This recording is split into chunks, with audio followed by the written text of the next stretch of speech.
Assalamualaikum warahmatullahi wabarakatuh. Oke teman-teman, hari ini kita belajar tema 3, subtema 3, mata pelajaran PPKN, IPA, dan SBDP. Yang pertama, kita akan bahas mata pelajaran PPKN. Melaksanakan hak dan kewajiban dalam menjaga lingkungan. Tinggal di lingkungan yang bersih adalah hak semua orang. Apabila salah satu orang tidak peduli terhadap kebersihan lingkungan, maka orang tersebut mengambil hak orang lain. Hidup di lingkungan yang bersih dan nyaman merupakan hak setiap orang. Oleh karena itu, setiap orang wajib menjaga kebersihan dan kenyamanan lingkungan. Membuang sampah sembarangan mengakibatkan selokan atau sungai tersumbat. Dampak ketika hujan datang, maka akan terjadi banjir. Dampak tidak menjaga lingkungan. Jika kita tidak menjaga lingkungan, akan muncul dampak yang dapat merugikan diri sendiri dan masyarakat. Dampak tersebut antara lain kebanjiran atau lingkungan menjadi gersang. Dampak banjir bagi lingkungan adalah lingkungan menjadi kotor, banyak lumpur dan sampah berserakan saat banjir surut. Selain itu, banjir juga dapat menimbulkan berbagai penyakit seperti diare, kekurangan ketersediaan air bersih, dan lain-lain. Antaranya ada hutan gundul. Penyebab hutan menjadi gundul adalah penebangan hutan untuk industri, perkebunan, atau permukiman. Penyebab lainnya adalah pembakaran hutan. Dampak bagi lingkungan yaitu terjadi banjir, tanah longsor, punahnya hewan dan tumbuhan langka, serta kekeringan. Dampak bagi masyarakat yaitu tempat tinggal masyarakat menjadi kurang aman jika hewan liar masuk ke permukiman. Masyarakat juga akan kekurangan air. Pencemaran udara kurang dapat diatasi. Jadi untuk mencegah hutan menjadi gundul, yaitu masyarakat maupun perusahaan sebaiknya tidak merusak hutan secara besar-besaran. Dampak selanjutnya, tanah longsor. Penyebab terjadinya tanah longsor adalah hutan yang telah menjadi gundul dan hujan lebat dalam waktu lama. Dampak tanah longsor bagi lingkungan yaitu hewan yang berada di kawasan longsor terancam mati, kemampuan tanah menyerap air berkurang, dan rusaknya prasarana umum, contohnya jalan. Dampak tanah longsor bagi masyarakat yaitu masyarakat bisa kehilangan tempat tinggal, masyarakat bisa meninggal tertimbun longsor dan kehilangan sumber mata pencaharian. Jadi untuk mencegah terjadinya tanah longsor yaitu masyarakat sebaiknya menanam pohon dan tidak tinggal di daerah yang rawan longsor. Selanjutnya yaitu banjir. Penyebab terjadinya banjir adalah membuang sampah sembarangan, misalnya di sungai, dan rusaknya kawasan hutan. Dampak bagi lingkungan yaitu hilangnya kesuburan tanah, hewan-hewan mati, dan rusaknya area pertanian. Dampak bagi masyarakat yaitu masyarakat bisa kehilangan tempat tinggal, masyarakat yang tenggelam atau terseret arus banjir biasanya meninggal, dan kegiatan masyarakat menjadi terhambat. Jadi, untuk mencegah terjadinya banjir yaitu masyarakat sebaiknya selalu menjaga kebersihan saluran air dan sungai serta menjaga kelestarian hutan. Upaya pelestarian lingkungan. Tidak membuang sampah sembarangan adalah salah satu contoh upaya pelestarian lingkungan. Contoh lain upaya pelestarian lingkungan, yang pertama, tidak merusak taman di sekitar. Yang kedua, tidak melakukan penebangan pohon sembarangan.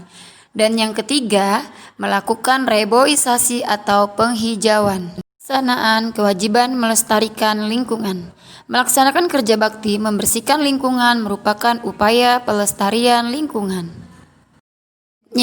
Masuk ke muatan pembelajaran IPA, ilmu pengetahuan alam. Peduli terhadap kelestarian sumber daya alam dan lingkungan. Peduli terhadap kelestarian sumber daya alam dan lingkungan sekitar dapat dilakukan dengan cara peduli terhadap hewan dan tumbuhan. Hewan dan tumbuhan memberi banyak manfaat kepada manusia. Sudah seharusnya kita menjaga dan merawatnya. Tanaman yang tidak terawat mudah terserang hama dan penyakit. Tanaman akan terlihat layu dan tidak segar karena tanaman tersebut kurang nutrisi dan air. Jika keadaan tersebut berlangsung terus-menerus, tanaman tersebut akan mati. Hewan yang tidak terawat mudah terserang penyakit, misalnya burung merpati yang sakit dapat menularkan penyakit ke makhluk hidup yang lain. Selain itu, kandang dari burung merpati yang jarang dibersihkan akan menimbulkan bau tak sedap. Jika burung merpati didiamkan tanpa perawatan, maka burung tersebut akan mati. Ciri-ciri tumbuhan yang terawat dan tidak terawat. Tumbuhan yang terawat, daunnya berwarna hijau dan segar serta tidak layu. Batangnya kokoh dan tidak rapuh, tidak mudah terserang hama dan penyakit. Sedangkan tumbuhan yang tidak terawat, daunnya berwarna kekuningan hingga kecoklatan dan layu. Batangnya juga mudah rapuh dan kering, mudah diserang hama dan penyakit sehingga permukaan daun berlubang-lubang. Nah teman-teman, ini ciri-ciri hewan yang terawat dan yang tidak terawat. Hewan yang terawat tubuhnya tegak dan bergerak lincah, bulu atau rambutnya terlihat bersih dan mengkilat. Jika dipegang dan diusap tidak mudah rontok, matanya juga terlihat jernih, terang dan tidak keruh. Sedangkan hewan yang tidak terawat, tubuhnya cenderung lemas, lunglai dan tidak bertenaga. Bulu atau rambut terlihat kotor, kusam dan rontok. Matanya berair atau bernanah sehingga terlihat keruh, bahkan ia tidak bisa melihat. Nah, teman-teman, inilah pentingnya penghijauan sebagai upaya pelestarian sumber daya alam. Pelestarian sumber daya alam dapat dilakukan dengan melakukan penghijauan di sekitar kita. Penghijauan juga bertujuan untuk menjaga lingkungan dari kerusakan. Nah, membenahi bekas galian pertambangan atau memupuk tanah untuk mengembalikan kesuburan tanah-tanah tersebut. Penghijauan dapat dilakukan dengan memanfaatkan lahan kosong di sekitar kita untuk ditanami dengan tanaman obat-obatan. Tanaman obat keluarga adalah tanaman hasil budidaya rumah yang berkhasiat sebagai obat-obatan herbal. Tanaman obat keluarga biasanya ditanam di halaman rumah, kebun, atau ladang yang tidak terlalu luas. Manfaat tanaman obat keluarga adalah memenuhi keperluan keluarga akan obat-obatan sederhana dengan mudah dan praktis. Di sini ada contoh tanaman temulawak. Manfaat dari tanaman tersebut meningkatkan daya tahan tubuh, mengobati sakit kuning, diare, perut kembung, pegal-pegal, dan menurunkan kadar lemak darah dan mencegah penggumpalan darah. Ada contoh tanaman daun sirih untuk mengobati batuk, antiseptik atau membunuh kuman, untuk mengobati mimisan, dan untuk obat kumur juga. Selanjutnya ada daun seledri, biasa digunakan untuk menurunkan tekanan darah. Selanjutnya ada tanaman jeruk nipis untuk mengatasi suara serak, batuk, dan bau badan, menambah nafsu makan, dan mencegah rambut rontok dan ketombe. Selanjutnya ada tanaman kunyit sebagai ramuan jamu, menghilangkan gatal, pencegah kanker, dan menurunkan kadar lemak darah atau kolesterol. Cara mencintai tumbuhan dan hewan. Yang pertama, tidak melukai hewan yang hidup di lingkungan sekitar. Yang kedua, memberi makan hewan peliharaan. Yang ketiga, menanam lebih banyak tumbuhan di lingkungan sekitar, misalnya di perkarangan rumah. Yang keempat, menyiram tanaman, memberi pupuk, dan membersihkan tanaman pengganggu secara rutin. Dan yang kelima, tidak merusak tanaman, misalnya dengan menebang pohon sembarangan atau menginjak tanaman. Selanjutnya kita membahas mata pelajaran Seni Budaya dan Prakarya atau biasa disebut dengan SBDP. Montase. Montase adalah karya seni yang dibuat dengan cara memotong gambar-gambar objek dari beberapa sumber, kemudian ditempelkan pada suatu bidang sehingga menjadi kesatuan karya seni. Bahan-bahan yang biasa digunakan untuk montase adalah majalah atau koran.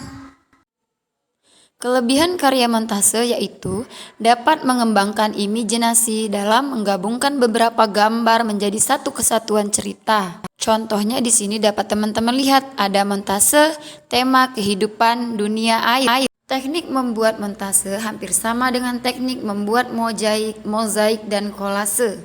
Montase dibuat dengan teknik menempelkan potongan gambar menggunakan perekat.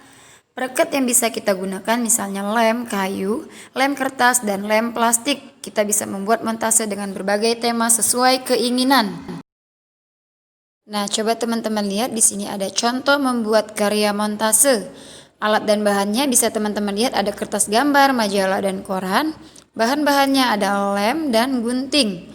Nah, coba teman-teman lihat ya. Apresiasi terhadap karya montase. Apresiasi seni merupakan penilaian terhadap suatu karya seni. Penilaian yang dilakukan dapat berupa yang pertama pendapat, kritik, dan saran. Apresiasi juga dapat berupa penghargaan atau pameran seni. Contoh apresiasi terhadap hasil karya seni. Bisa teman-teman lihat di sini ada gambar. Menurut saya karya montase ini sudah baik, namun saran saya lebih baik lagi gambar mataharinya diganti dengan gambar yang asli dan ditambah 1 atau 2 hewan lagi. Alhamdulillah pembelajaran kita hari ini sudah selesai. Terima kasih teman-teman. Semoga pembelajaran kita hari ini bermanfaat dan mudah dipahami ya. Bu Guru akhiri. Wassalamualaikum warahmatullahi wabarakatuh.